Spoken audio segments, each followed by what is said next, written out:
Você já imaginou uma viagem de ônibus que dura 10 dias, percorrendo 14 mil quilômetros? Essa é a maior viagem, a maior linha de ônibus do mundo e ela está aqui na América do Sul. E é sobre isso que a gente vai falar nesse vídeo, incluindo depoimento de viajantes dessa enorme linha.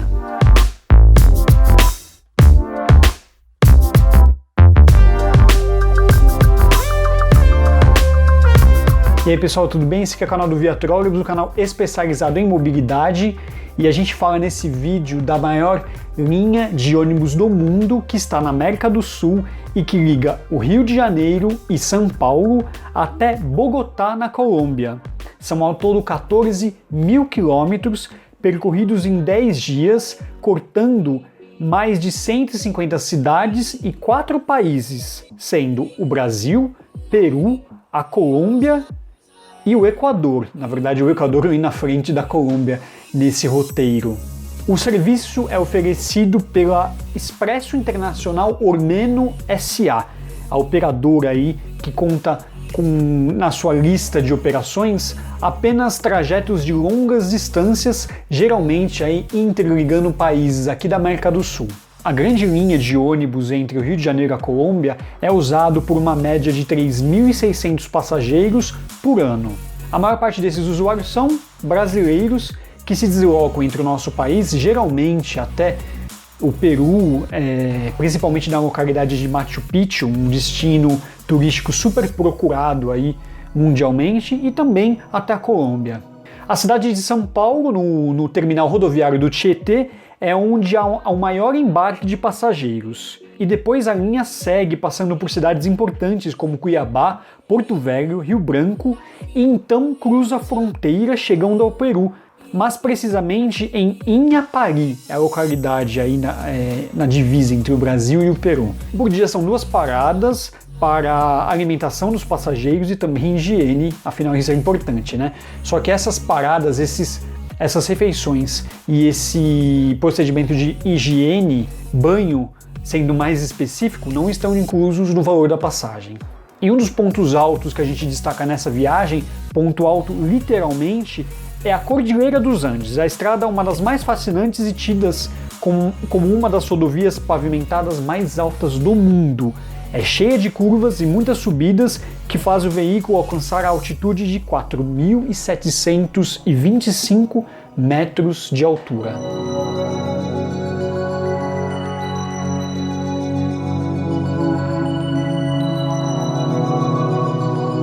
O valor da passagem, pelo menos entre São Paulo e Bogotá, custa em média R$ 1.500, né? Na verdade, vocês podem conferir isso no site da operadora.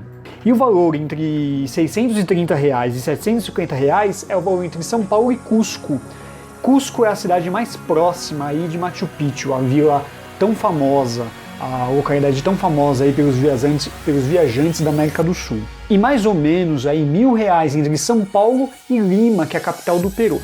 Esses valores corretos você pode ir lá no site da operadora Ormeno e conferir certinho quanto custa, valor de passagem, né?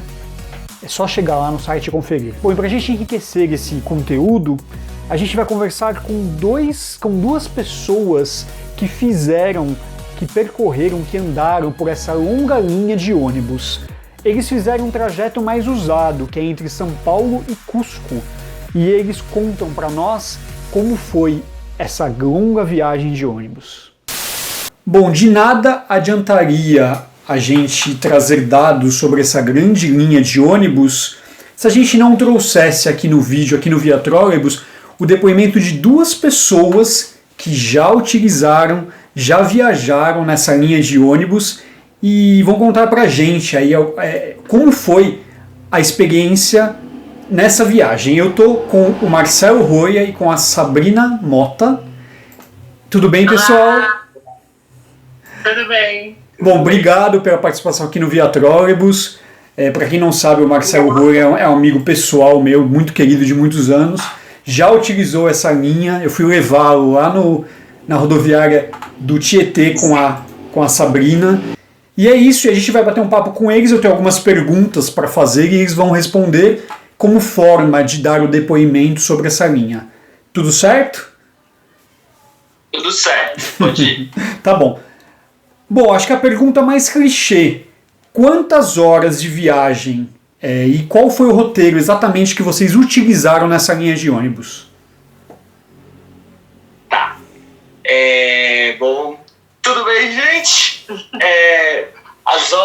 São 4 dias, né? Sim, 4 dias. A gente saiu dia 24 de dezembro, então a gente fez um trajeto meio vazio, na real, né? A gente passou... Porque o ônibus ele já vinha do Rio de Janeiro, parava em São Paulo, então a gente pegou já numa parada. E ele subiu, eu sei que ele passou por Mato Grosso, né? Passou por Paraná? Paraná na volta, né? Foi Mato Grosso. Aí subiu pro próximo estado, né? Porque ele sai de São Paulo e vai subindo sentido Acre. Então, a última cidade que a gente passa do Brasil é Rio Branco, Acre. Antes de chegar em Rio Branco, passa por Porto Velho. Aí a gente fazia uma travessia de balsa. Meu Deus. Nessa travessia de balsa é até um cruzamento, né? Que dava pra ver uma bandeira da Bolívia também ali, no Rondônia. Aí vai pro Acre, que é a última parada no Brasil que tem, né?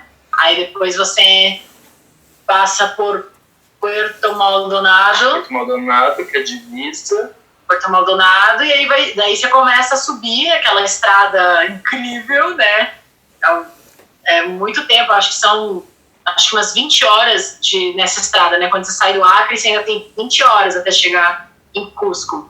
Então é uma estrada, uma ladeira muito gigantesca. Que é a Cordilheira dos Andes, né?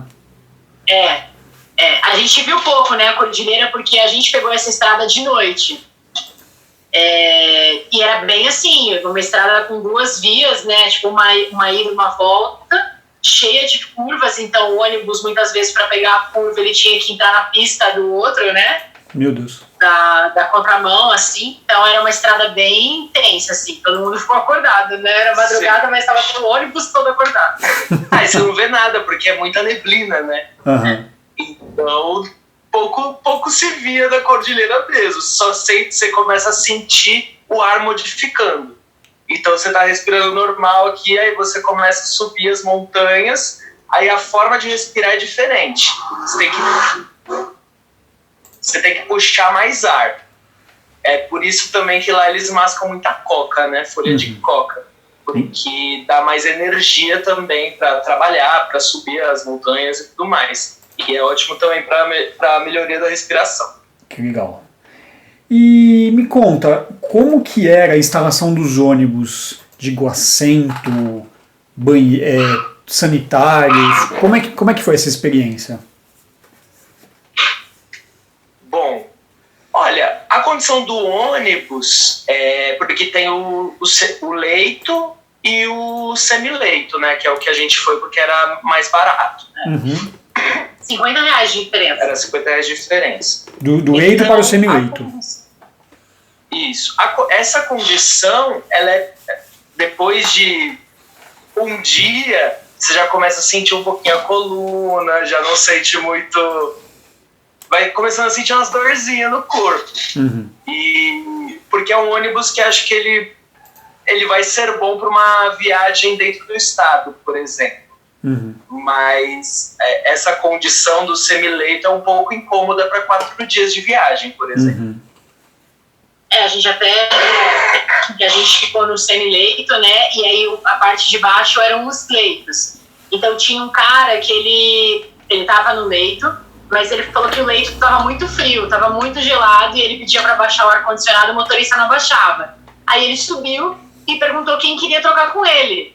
A gente falou, nossa, a gente quer, né? Vamos lá, deitar no leito. E vocês foram? Só que, a gente foi, só que não dava para dormir, porque o barulho das pedras no chão, assim, que o ônibus passava, parecia que a gente tava, assim, ralando no chão, sabe? Caramba! Era uma sensação muito estranha, muito estranho. E daí a gente voltou pro semileito. Tinha também questão de... a viagem toda tinha DVD passando. Então a gente assistiu todos os vídeos, Máquina Mortífera, O Poderoso Chefão, Velozes e Furiosos, todos Velozes e Furiosos. Em espanhol. Então Já pra entrar no clima. As pessoas estão assistindo TV, né, porque não tem muito o que fazer em 4 dias de viagem. E o banheiro, ele era sempre limpo nas paradas, eram só 2 paradas por dia, né? Uhum. Então o banheiro era sempre limpo. Tinha aquelas coisas, né? Às vezes começava a cheirar um pouco e tal, mas eu acho que na limpeza, assim, eles não pecaram muito, né? Foi horrível. A gente viaja mais de boa. Então, pra gente foi ok. Se minha mãe fosse, ela ia falar, meu Deus do céu, não volto mais nesse ônibus. Legal. Vocês responderam mais 2 perguntas minhas. Eu ia fazer, vocês já emendaram nas perguntas. O que vocês faziam para se distrair? Vi que é ver filme, né? Acho que não tem muito o que fazer. E a quantidade de paradas, 2... Muitas palavras grudadas. Livro. Sim, que legal. E... caminhadas pelo ônibus também, só pra relaxar o corpo, né? Não pode ficar viajando de pé, só que às vezes você fala, eu preciso dar uma andada aqui. Aí dava uma andada no corredor do ônibus, descia, voltava e sentava de novo. Entendi, que legal. E eram então 2 paradas por dia. E eram longas essas paradas? Longuíssima, meia hora. Meu Deus. E as paradas aconteciam geralmente em horário... Tipo, tinha parada de madrugada, por exemplo. Como era Natal, a gente teve até 2 vezes que a gente fez parada e ele estava fechado o lugar da parada. Porque era Natal. Então teve uma parada, por exemplo, que a gente perdeu. O ônibus parou, a gente conseguiu fazer xixi, que já conseguia fazer no ônibus, né, normal. Mas a gente não conseguiu, não tinha nada, não tinha lugar para comer. Tipo, ficamos todo mundo do ônibus, sei lá, umas mais de 12 horas sem comer, por exemplo. E número 2? Isso porque era Natal, era Natal. E número 2, não pode fazer no ônibus normal, não. Não pode. Não pode, já não tive pode. uma experiência que eu posso contar no próximo vídeo. Pessoal que assiste o canal, o Marcelo Roya já foi também de São Paulo para Buenos Aires. Em um próximo vídeo a gente conta essa experiência, a gente faz essa participação parte 2 com o Marcelo. Eu sei de uma história meio tensa. Enfim, deixamos para o próximo vídeo. Né? Experiências que fazem o ser humano ou a ser humana. Exatamente. Então, número 2, não pode. Não pode. Não pode. Legal. E me fala, o motorista, vocês acharam que o motorista conduzia legal o veículo? Ou era um... Eu me sentia seguro. Porque normalmente são 2 motoristas, né? Um fica descansando enquanto o outro está dirigindo. Eles têm tipo um quartinho no ônibus, né? Quando o ônibus começa a subir a cordilheira, que aí são curvas e curvas e curvas, ele vai. Não é que ele vai devagarinho, que nem todo mundo ensina a gente a dirigir quando está na curva, no meio da montanha. Ele vai indo. Só que é muito certeiro, só que ele vai. Então tem curvas que você não vê se vai vir outro veículo de lá do outro lado e ele tá indo. E faz a curva. Eu acho que o Roya tá sendo generoso, viu? Porque o cara, nas curvas ali... chinelava. Tudo pra você. Você só sentia o ônibus virar com tudo. A gente ficava assim, ônibus praticamente, né? Meu Deus. Porque era muito... Ele ia rápido, mas no Brasil não. Foi isso que foi estranho. Não sei se é porque no Peru a legislação é diferente também, eles se sentem mais à vontade, né? Nossa fiscalização pode ser mais rígida também, né? Pode ser. E só um detalhe que na estrada tem muito, tipo, o ônibus ele passa com 3 centímetros do barranco, assim, pra cair na cordilheira. Meu Deus. E na estrada tem muitas cruzinhas, assim, em torno em toda a via, assim, porque muita gente já morreu ali, aí não sei como que foi, não perguntamos, né? Foi de ônibus, foi a pé, foi de bicicleta, mas muita cruz na estrada de gente que morreu lá.